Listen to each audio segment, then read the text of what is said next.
అదే RTV app వార్తల్ని క్షణాల్లో చదివే అవకాశం ఉంటుంది. ఒక న్యూస్ పేపర్, ఒక టెలివిజన్ ఛానల్ మీ చేతుల్లో ఎప్పుడూ ఉంటాయి. ఈ నెల 27న జరగనున్నటువంటి శాసన మండలి పట్టభద్రుల నియోజకవర్గం అలాగే ఉపాధ్యాయ నియోజకవర్గానికి సంబంధించి ప్రధాన రాజకీయ పార్టీలు ఛాలెంజ్గా తీసుకున్నాయి. పర్టిక్యులర్గా గ్రాడ్యుయేట్ కాన్స్టిట్యుయెన్సీలో ఎలాగైనా సరే విజయకేతనం ఎగరవేయాలని చెప్పి రెండు జాతీయ పార్టీలు అలాగే బహుజన్ సమాజ్ పార్టీ అభ్యర్థిగా బరిలో దిగినటువంటి ప్రసన్న హరికృష్ణ ఈ ముగ్గురు సైతం హోరాహోరీగా పోరుబాటలో ఉన్నారు. ఒకవైపు కాంగ్రెస్ అభ్యర్థిగా ఉట్కూరి నరేందర్ రెడ్డికి పక్షాన ఒకవైపు శ్రీధర్ బాబు, పొన్నం ప్రభాకర్, అలాగే రేపు ఆదివారం ఈ నెల 23వ తేదీన ముఖ్యమంత్రి రేవంత్ రెడ్డి సైతం రంగంలోకి దిగుతున్నటువంటి పరిస్థితి కనబడుతుంది. మరొక వైపు కేంద్ర హోంశాఖ సహాయ మంత్రి బండి సంజయ్, ఎంపీలు ఇటు రఘునందన్ రావు, మరొక వైపు నగేష్, అలాగే అరవింద్ ధర్మపురి,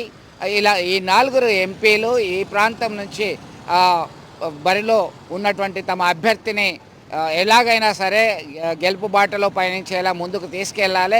పర్టికులర్గా తెలంగాణ రాష్ట్రంలో జరుగుతున్నటువంటి 3 శాసన మండలి నియోజకవర్గాల్లో విజయం సాధించాలనే కృతనిశ్చయంతో ముందుకెళ్తున్నారు. ఒక్కొక్క 50 మందికి ఒక నాయకుడిని బూత్ లెవెల్గా రంగంలోకి దించారు. వారిని ప్రసన్నం చేసేటువంటి పనిలో ఉన్నారు. మరొక వైపు ప్రసన్న హరికృష్ణ గతంలో కాంగ్రెస్ పార్టీ టికెట్ ఆశించిన వ్యక్తి స్వతంత్ర అభ్యర్థిగానైనా బరిలో దిగడానికి సిద్ధమన్నారు. ఈ క్రమంలో బహుజన్ సమాజ్ పార్టీ బలపరుస్తుంది ప్రసన్న హరికృష్ణను. తాను పనిచేస్తున్నటువంటి డిగ్రీ కళాశాలలో అసిస్టెంట్ ప్రొఫెసర్ ఉద్యోగానికి రాజీనామా చేసి రంగంలోకి దిగారు. మరొక వైపు ఉట్కూరి నరేందర్ రెడ్డి విద్యా సంస్థల చైర్మన్, అలాగే అంజిరెడ్డి సంఘ సేవకునిగా భారతీయ జనతా పార్టీ కీలకమైనటువంటి నేతగా సుపరిచితులైనటువంటి ఈ ముగ్గురు కూడా బరిలో ఉన్నారు. వీరికి తోడు మాజీ మేయర్ సర్దార్ రవీందర్ సింగ్ రంగంలో దిగి తనదైన స్టైల్లో ప్రచారం చేస్తున్నటువంటి పరిస్థితి. ఇంకొక